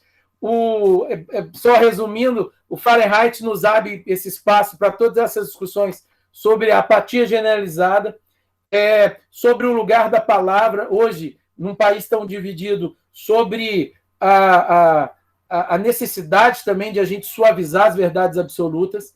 De outro lado, a biopolítica é, para mim, a chave central para a gente pensar lugares que a gente nem tem tanto acesso. Daí, inclusive, a necessidade de a gente lutar por uma divulgação científica mais ampla. Só um detalhe nesse sentido, já que eu acho fundamental, porque é o meu lugar de fala, para usar um termo bastante usado, né, hoje, como divulgador da ciência.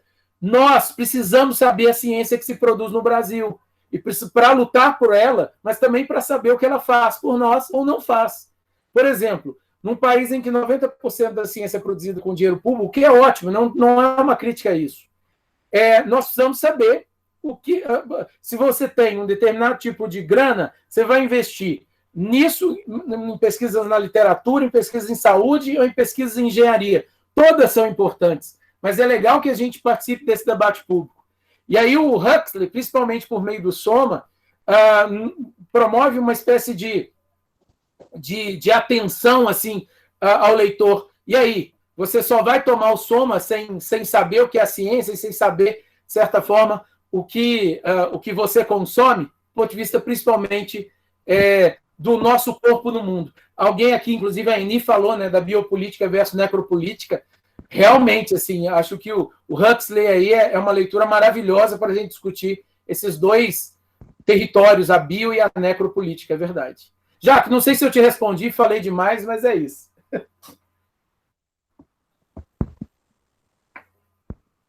Opa, Cida, alguma coisa? Mais alguma questão? Eu tenho mais outra coisa para falar. Opa, diga. Eu queria só falar um pouquinho, mas é uma curiosidade, assim. Vocês estão me ouvindo direitinho? Sim. Porque quando quando eu li o livro, né? Eu escutei, eu não sei se é por causa disso, mas eu acho que não. Eu achei um livro muito intenso, assim, sabe? As palavras veio como se fosse uma enxurrada, assim, sabe? As coisas aconteceram tudo muito rápido, assim, eu achei no livro. E depois eu escutei o Pós-Fácil e ele fala que ele escreve esse livro muito rápido. Ele escreveu um livro em 9 dias, assim, o que seria um esboço do que seria o livro. A metade do livro ele disse que escreveu em 9 dias. E por quê? Porque ele não podia escrever em casa, ele não tinha dinheiro para pagar um escritório, para ter um escritório, enfim. Então, ele não podia fazer em casa também porque as meninas dele queriam atenção. Então, ele escreveu na biblioteca, nas bibliotecas onde tinham máquinas de escrever que ele tinha que alugar por tempo. Acho que era, não sei, 10 centavos a meia hora. Então, ele tinha que escrever rápido, sabe? Aí eu achei isso também muito... uma coisa dentro da outra, metalinguístico mesmo, né? Eu achei um livro extremamente intenso, que ele escreveu rápido. E aí me lembrou também essa questão da peneira e a areia, né? Ele teve que escrever um livro muito rápido, ele escreveu e isso dá uma sensação quando você lê o livro, dá essa sensação, sabe? De repente o bombeiro é bombeiro, de repente ele fica antenado em relação à questão, né, que ele é bombeiro e de repente acaba tudo. É verdade. Eu achei muito legal isso, achei interessante. Adorei esse seu comentário, inclusive porque a gente não pensou no próprio Bradbury lutando contra a peneira, né? E é verdade. Sim, isso mesmo. Daquele homem que na década de 1950 está vivenciando tudo aquilo dessa sociedade estabelecida no pós-guerra, né? Ele isso tem muito a lutar contra o macartismo, e lindo você citar também, né, o lugar do espaço íntimo, assim. Todo escritor é em grande medida, e toda obra é em grande medida, esse embate permanente entre o lugar do macro, da visão universal, e desse espaço íntimo. Como é linda essa cena que você trouxe, de ele ter que escrever rápido também, porque ele está ali no espaço íntimo, convivendo com as filhas, convivendo, né, com o próprio lugar de intimidade, de delicadeza cotidiana.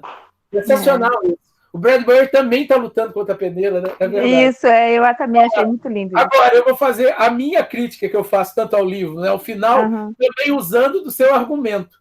Talvez por isso ele colocou aquela bomba atômica que já encerrava tudo de uma vez, por todas. Aí ele matava todo mundo de uma vez, aí já solucionava aquilo. E, em grande medida, isso diz, essa bomba atômica, da própria ânsia, né, dele. Eu vou matar vários inocentes, mas eu mato toda aquela maldade que tem produzido essa caça às bruxas. Adorei o comentário. Não tinha pensado nisso, não. E, realmente, tudo acontece tão rápido, o que pode servir, em grande medida também, como uma espécie de ideia abstrata da própria, digamos, moral do livro. Porque todos os livros de science fiction têm uma certa moral, assim. Os livros nos transformam também rapidamente. Acho que um pouco desse seu sentimento pode estar nisso também, sabe?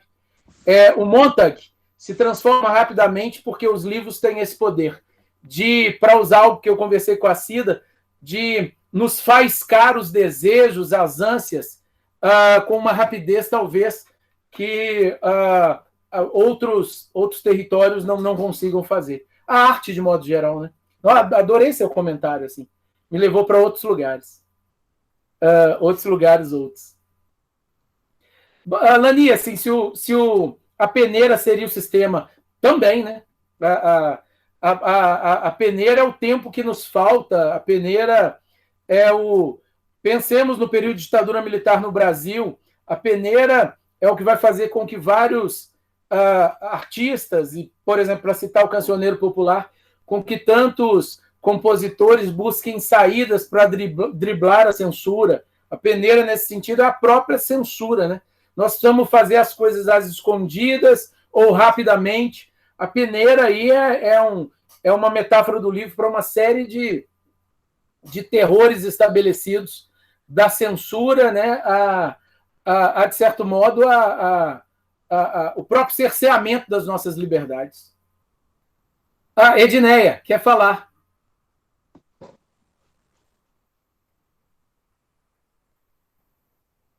Edneia? Oh, de nada, Lani. Verdade, Liga Mari. o microfone, Edneia. Liguei. Adorei agora você pode falar. Adorei o censura. Não, censura aqui não pode, não. O nosso tema é exatamente o contrário. Verdade. Mas o que eu acho que a gente tem que ele quis mostrar nesse livro é a gente entender o que a gente tem que lutar para que o que a gente não concorda, a gente tem que lutar para que o que a gente não concorda, a gente tem que falar. E a pessoa que não concorda, ela tem que saber, como é que fala? Driblar esse tipo de coisa. As pessoas hoje em dia não estão aceitando. Se eu discordo de uma pessoa, essa pessoa vem com 5 pedras. Eu acho que a gente tem que. Ele quis dizer isso. Você tem que aprender a driblar esse tipo de coisa, sabe? A sua opinião não quer dizer verdade. Não. Né? Tem a sua opinião e tem a verdade. Pode ser que elas sejam iguais, mas pode ser que elas sejam diferentes. Então a gente tem que aprender isso. A gente tem que não que a gente tem que calar, a gente tem que aprender a expor isso, mas de forma pacífica. Hoje em dia, Nossa Senhora, se você falar que o Tami está lá na Natura lá, que ele também é pai, Nossa Senhora. É verdade. É um pecado falar isso. Exatamente. Que absurdo isso, que triste. Pelo amor de Deus. Por isso que eu falo assim, eles estão queimando os livros, para que a gente não aprenda isso. Verdade. Muito triste. Edneia, Maurício. Eu que agradeço, assim, faço minhas as suas palavras. Mesmo porque ouvir alguém que não concorda comigo é difícil, né? E as pessoas não querem dor, então eu não quero. Então eu lanço a minha bombinha de verdade absoluta e que o outro se vire com ela, que lance a bombinha de verdade absoluta também. Nesse sentido, vou unir ao que o Mário Sérgio falou com o que você comenta também. Acho que sim, o livro é sobre isso mesmo, sobre, olha, cada um de nós vai ler de um jeito, como disse o Mário, porque nós fazemos transleituras e não leituras, já falo um pouquinho disso rapidamente, que eu acho legal de dizer. E é dolorido ouvir argumentos, às vezes, antípodas aos nossos. É dolorido, isso provoca dor. Então, o livro, ele é queimado, ele é censurado, porque ele vai impedir isso, a livre circulação de discussões, de debate. Agora, não adianta nada também uma espécie de livre circulação de censuras, que é o que a gente vive em grande medida hoje. Eu lanço a minha ideia já te censurando, então não diga nada que não seja o que eu estou falando. Ou a gente se alimenta de uma espécie de conforto de estar nas nossas bolhas, onde as nossas narrativas vão ao encontro das narrativas do outro. Maurício, então, acabei de falar sobre isso. Acabei de colocar um comentário sobre isso aí no chat, que em tempos de redes sociais a gente fica tão imerso nas nossas bolhas que a gente perde o lugar do outro, né? A gente não se prontifica também a entender e escutar o lugar do outro. Sim. E eu costumo dizer que nas minhas redes sociais eu tenho grupo de controle. Igual pesquisa, sabe? Que a gente faz a pesquisa e tem o grupo de controle. Nas minhas redes sociais eu mantenho o grupo de controle, porque assim eu também não fico tão reduzida à minha bolha de pensamento. Acho isso importante também. E olha bem, essa bolha de pensamento, às vezes, Aninha, também nos leva a um tipo de censura que eu acho ainda pior, que é a autocensura. Se você passa a estabelecer uma espécie de narrativa que todos devem seguir, em quaisquer relações nossas, nós deixamos de dizer algo que não seja diretamente vinculado ao que o outro pensa, com medo desse retorno. Então, assim, há uma espécie de autocensura também terrível. Assim. O Mário Sérgio até falou isso também. O que é atual do livro é que todos tinham de pensar da mesma forma. Olha bem, até entre amigos, né, Aninha, hoje, a gente, às vezes, não diz o que pensa sobre determinados aspectos com medo desse confronto e com medo de vincular isso a uma espécie de relacionamento pessoal. Isso no Brasil é muito forte também. A gente leva tudo para o lado pessoal. A gente precisa aprender a argumentar. A argumentação não tem nada a ver com ofensa moral ou ofensa pessoal. Assim.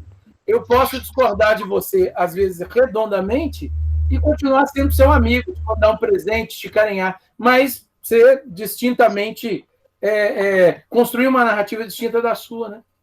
E eu acho, só completando também, acho que isso nos leva a um outro ponto que para mim também está sendo destaque nos diálogos, enfim, hoje em dia, que é a prepotência intelectual, né? A gente vê muito isso, assim, principalmente em questão da esquerda política hoje em dia, em que nós temos os intelectuais vinculados à esquerda, e aí a gente acaba sofrendo desse mal também, né, da prepotência intelectual. Verdade. Os dois lados, né? Prepotência intelectual é um negócio terrível também. Isso. Opa, diga, Cida. Deixa eu pegar um gancho aí também nessa fala e voltar para a mesma questão do mal-estar, né? Tá. Porque eu acho que tudo isso que está sendo dito é no sentido de os conceitos que eu tenho e a palavra acomodada aos meus conceitos me dá chão. E isso é uma zona de conforto, então eu não quero perder isso. Se eu deixo o outro falar e ele discorda de mim, eu perco o meu chão. Verdade. É tudo que eu não quero. Então, a gente briga porque a palavra... E isso mostra o quanto que a palavra tem força. Verdade. Ela de desconstruir o meu chão. Me desestabilizar completamente, né? Às vezes. Tirar a minha estabilidade. Né? Por isso eu preciso barrar a palavra do outro. Claro. Antes que ele me... Duas coisas, né? Antes que ele me agrida com o que eu não quero ouvir e antes que ele faça com que eu perceba algo que eu não queria perceber, né? Antes que ele gere em mim um mal-estar que eu não quero sentir porque eu estou acomodado no meu conceito. O meu conceito é a verdade. Pronto. E isso, outro dia, eu ouvi um comentário que eu achei sensacional, vou levar isso para sempre. Eu acho que ele chama Vladimir Safatli. Safatli. Ele falou que o que é solidarizar, o que é solidariedade, né? Que a gente precisa urgentemente nesses tempos. Ser solidário não é ser solidário, não é ouvir, né? Acolher, enfim, quem está próximo a você, mas é quem que não está nem próximo, nem no mesmo espaço, nem no mesmo lugar de fala, nem muito longe de você. Isso é se solidarizar, entendeu? Entender essa outra fala e se colocar no lugar do outro, desse outro que está longe de você de todas as formas, inclusive. Isso é solidariedade. É fácil, eu queria falar também um pouquinho. Claro, Cristina. Cristina, deixa eu só falar uma coisa rapidinho para a Silvânia. Só dizer que o Sartre já dizia que o inferno são os outros, né? Lidar com o outro é realmente muito difícil, mas é o que torna a vida bela. Senão seríamos todos trovadores de montanha, sozinhos com os nossos pensamentos e cantando ao vento que não vai nos desestabilizar, como disse a Cida, né? Solidariedade é isso. Cristina, só vou falar uma outra coisa rapidinha também. Alguns conceitos, por exemplo, Silvânia, como cidadania, né? Há quem até hoje pense que cidadania é tipo dar uma moedinha na mão de um morador de rua. Não. Dar uma moedinha na mão de um morador de rua é, de certo modo, em alguns momentos, satisfazer, claro, uma necessidade básica e imediata, e você, de certa forma, se sentir confortável com a sua própria noção de bondade. Solidarizar-se nesse caso, assim como o Safatli disse, é também compreender que cidadania é composto por uma tríade de direitos sociais, políticos e civis. Ou seja, se há censura aos nossos direitos sociais, o nosso nível de cidadania está baixo. Se a gente não pode falar, se a gente não pode... Ou seja, os direitos políticos, se a gente não pode votar, e os civis, se a gente não pode se expressar o que seja, os níveis de cidadania estão menores. Ou seja, a compreensão do que seja solidarizar-se, do que seja cidadania, por exemplo, é algo fundamental para a gente ser melhor na vida, por exemplo. Então, assim, e ser solidário no sentido de também lutar pelo outro que não está no mesmo lugar de fala que você, nem nada. Nesse sentido, né? Da luta, inclusive. Isso. Cristina. Então, eu queria voltar um pouquinho na fala inicial lá da Silvana. Eu também não li, eu ouvi, e também tive a mesma sensação, Silvana, assim, de uma coisa muito, né, rápida. Eu acho que o ledor também, ele faz isso muito rápido. Você tem que voltar, às vezes, para acompanhar. E também tenho de confessar que não é, para mim, assim, um dos melhores livros, né? Gostei, acho legal, mas não foi, assim, aquele estilo, né, de leitura que... Do ponto de vista literário, inclusive, né? Isso, assim, e também, eu acho, inclusive, que eu cheguei ao final porque eu estava ouvindo, sabe? Talvez eu não conseguisse, se eu tivesse lendo, terminar o livro, não, sabe, Maurice? Muitos de vocês também ouvem o livro. Sim, a biblioteca está fechada, então a gente pega o audiolivro e entendeu? Bacana. Então, inclusive, foi o primeiro livro que eu li assim, que alguém leu para mim assim. Então, voltando a essa fala de Silvana, e voltando também a metáfora, né, da peneira, eu acho que a gente falou muito disso, mas eu penso na peneira como a incompletude mesmo do ser humano, sabe? À medida que você vai colocando essa areia na peneira, e o ser humano nunca está completo, o ser humano nunca... A questão que você colocou de solidarizar, de ouvir o outro, de se colocar no papel, no lugar do outro. Então, eu também vejo essa peneira dessa forma, tá? E o próprio Gui, quando você mesmo disse que a minha alma pede mais, o tempo todo a nossa alma pede mais. E é algo que não para na peneira, né? Que não vai te completar. Né? E essa necessidade, né, que a gente tem de buscar mais. E a literatura, ela faz isso com a gente, né? Ela te desloca para outros espaços e tempos que te completa de alguma forma. Mas a areia não vai encher essa peneira nunca, né? A gente vai sim permanecer a palavra, mas a gente vai deixar esse espaço, esse tempo, esse mundo incompleto, assim como essa peneira. Então, apesar de, né, não foi o livro, assim, dizer, nossa, não estava aguentando mais, de vontade de terminar, eu queria comer o livro, né, como a gente costuma dizer, não era isso. Mas, assim, voltando também, é porque você veio com essa Silvana falando, e eu tenho também de falar sobre isso, de tanto que a literatura, como que a gente está queimando os livros, né? Como a gente continua queimando os livros, como a gente continua fazendo as mesmas coisas, permitindo que isso aconteça, que eles entrem na nossa casa, que eles entrem no nosso espaço, que queimem nossos livros, que destrua os nossos sonhos, e a gente, assim como aquela senhora, eu jogo fogo e entro no meio dele, né?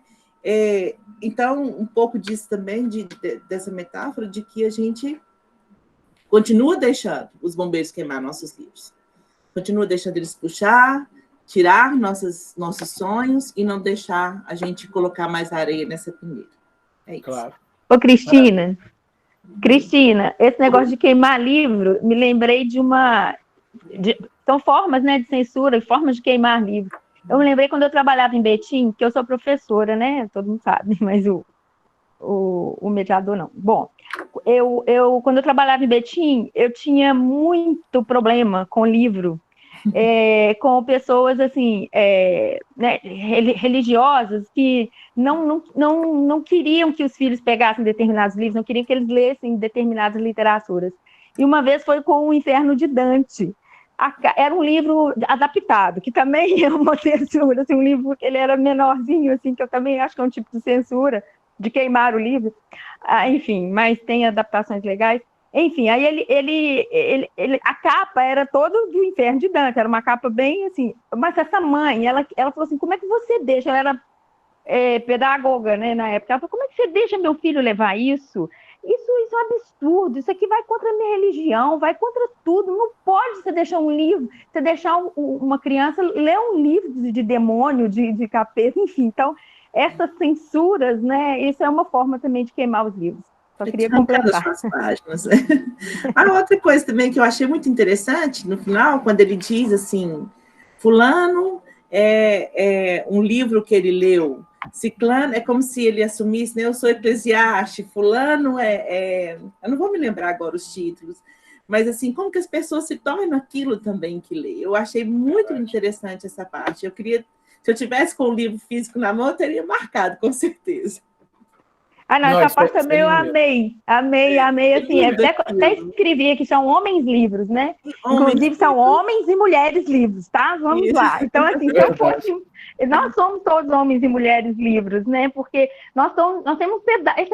Essa é uma imagem muito bonita. Nós somos pedaços de tudo que a gente leu. Eu sou pedaço de Don Quixote, aliás, se eu fosse um homem, se eu fosse uma mulher livre, eu queria ser o livro do Guimarães Rosa. Se tivesse queimado, eu queria ser esse livro, entendeu? Diz que eu queria ser a Alice do País das Maravilhas. Mas nós somos tantos, né, livros. Eu achei essa imagem maravilhosa. É verdade, somos todos o que lemos, isso é maravilhoso mesmo, né, Silvânia? Eu queria só ler o que a Rosinete escreveu aqui também, que é maravilhoso. Também vejo muita semelhança com os dias de hoje, com a diferença de que hoje não é necessário proibir, tudo é feito de forma mais sutil e eficaz, através da captura dos desejos, da manipulação dos afetos. Isso isso é profundo. Conduzem as pessoas para onde querem sem que elas percebam que esse desejo é produzido de fora. Acho uma leitura maravilhosa do livro também.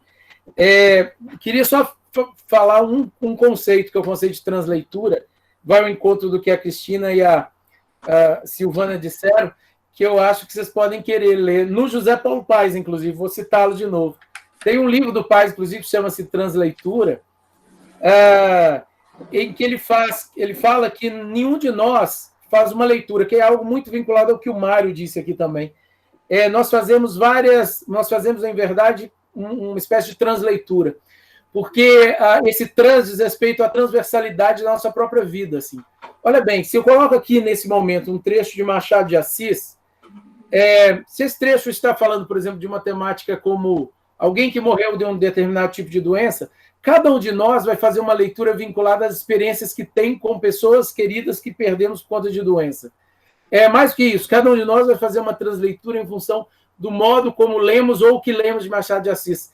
E aí, para vincular o que a Silvana falou, com todos os outros livros que lemos, né? Então, é linda essa coisa de que cada um de nós faz uma transleitura também, porque somos livros diversos e somos, com a liberdade que temos de ser, pessoas completamente distintas também, né? Nenhum de nós vai ler esse livro da mesma forma. E quando a Cristina fala que ela não se apaixonou pelo livro, eu tenho a mesma sensação, e já tive na época quando eu li a primeira vez há algum tempo, do ponto de vista da escrita, sabe, Cristina? Não acho que seja um livro maravilhoso do ponto de vista digamos, da carpintaria verbal. Apesar de ser bom, de ele ter essa dinâmica que a Silvânia falou, mas também não é o meu predileto sobre esse aspecto. E aí só vou ousar dizer que se eu tivesse que ser um livro, eu não seria um livro. Eu seria um autor. Drummond é minha Bíblia. Drummond é minha Bíblia. Eu não sou religioso, não tenho religião, não chego a ser ateu. Mas se eu tiver que ter um Deus, uma espécie de Jesus Cristo particular, ele nasceu em Itabira, tem aqueles óculos pequenos, e tem uma voz absurdamente curiosa. A voz do Drummond é muito diferente. Assim. Eu queria ser qualquer livro do Drummond, ou qualquer verso do Drummond, já estava satisfeito. Bonita essa imagem também de ser autor. Eu queria ser autora. Ah, claro. Nossa. Tem um programa que está passando no Canal Brasil, chama Elas no Singular, eu acho, que fala a vida de algumas autoras. Começou em maio. E Sim. aí são vários episódios, é como se fosse uma série, né? Aí, mas é maravilhoso. Já vi da Adélia Prado, são lindas, da Conceição Evaristo, enfim, Cora Coralina, e aí vai. Nossa, são tantas também, é verdade. Gente, nós estamos caminhando para o final. Maurício, você quer acrescentar mais alguma coisa? Mais alguém? Quer fechar? Quer falar alguma coisa? Querida Ani, não, assim, primeiro, né, queria falar que foi o prazer que assim, tive uma noite maravilhosa, com muitos questionamentos que eu acho que vão me trazer aflição, que eu acho ótimo, né, que é o que a gente tinha comentado, que é o que o livro estimula, mas que essa aflição ela é poderosa, ela é maravilhosa. Das coisas que eu tinha preparado aqui, acho que a gente discutiu tudo, assim, que eu queria falar, e acho que o livro é mesmo um espaço para a gente pensar o lugar provocador da arte em si. Ele, ao mesmo tempo, é metalinguístico, ele fala do seu tempo, mas dialoga com tudo o que a gente tem vivido. Como eu disse, né, ele me provocou uma série de aflições novamente, em função justamente de parecer que a gente está vivendo aquela cidade fictícia. E, nossa, conversar com vocês aqui hoje sobre isso foi maravilhoso para mim. Obrigado, Ani, pelo convite. Cris, Aninha, maravilhoso. Aqui, vou agradecer a todos. Vou pedir para vocês ligarem as câmeras para a gente printar, fazer uma fotinha para as redes sociais. Quem não passou perfume, dá tempo ainda. Quem não... A Lani já saiu correndo da foto. Rosinete, se você puder fazer um print daí, vou fazer de cá. Quem não quiser ligar, não precisa, a gente compreende, né, que o batom não está na promoção ainda, né, meninas? Vai chegar uma promoção, assim, maravilhosa de batons, porque ninguém está usando. Muito bem. Eu estou usando dentro de casa, eu uso batom e brinco, não pode faltar. Eu também brinco. E muito já comprei livro, tesoura, né, porque o cabelo também tem que manter alinhado. Isso mesmo. Então, quem que não ligou a câmera? Juliane, Breno, Cristiele, vocês não querem ligar, nós vamos fazer a foto. Vamos agradeço a participação, o convite. Vou falar a palavrinha indecente para tirar uma foto bem bonita. Eni, tira aí, por favor. Eu tô com um problema aqui no meu computador, que eu não tô vendo mais ninguém. Vou printar.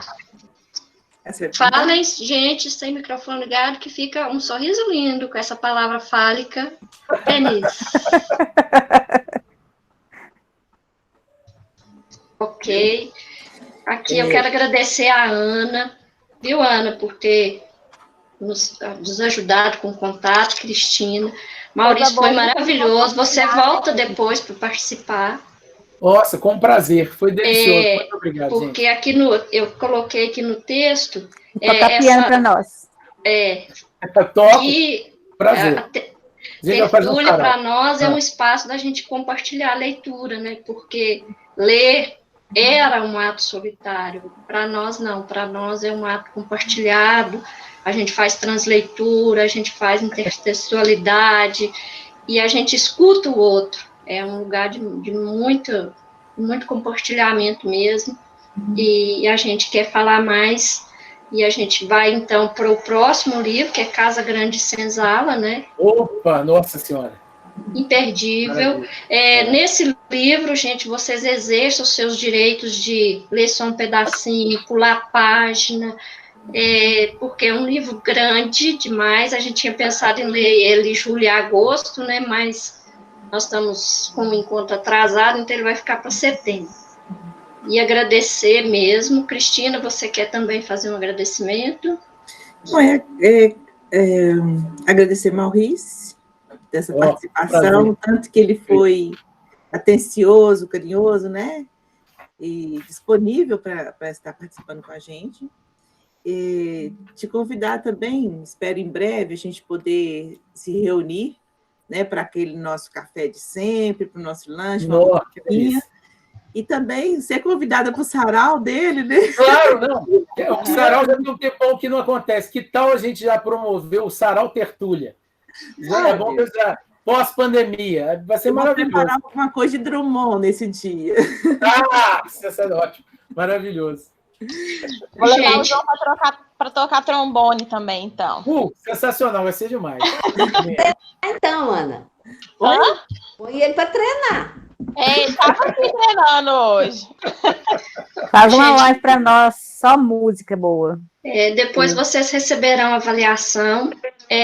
Maurício, nós gravamos as reuniões e depois a gente coloca nas redes sociais nossas, você pode procurar lá, se você quiser compartilhar. E também para os tertulianos e tertulianos, quem quiser depois rever algum trecho, ou então compartilhar, né, a gente vai disponibilizar. E tchauzinho para todos. Muito obrigada, Maurício. Muito obrigada a cada um. Maurício. Obrigada. Obrigada, gente. Abração, foi ótimo. E meninas, foi muito bom ver vocês. Matou um pouquinho a saudade. Isso. Obrigada, Maurício. Eu que agradeço. Tchau, Aninha. Tchau. Beijo.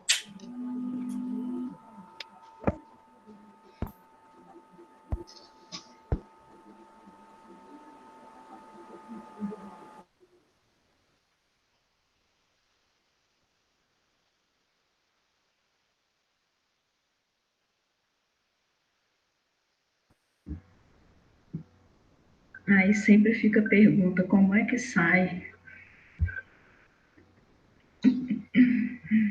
No telefone vermelho.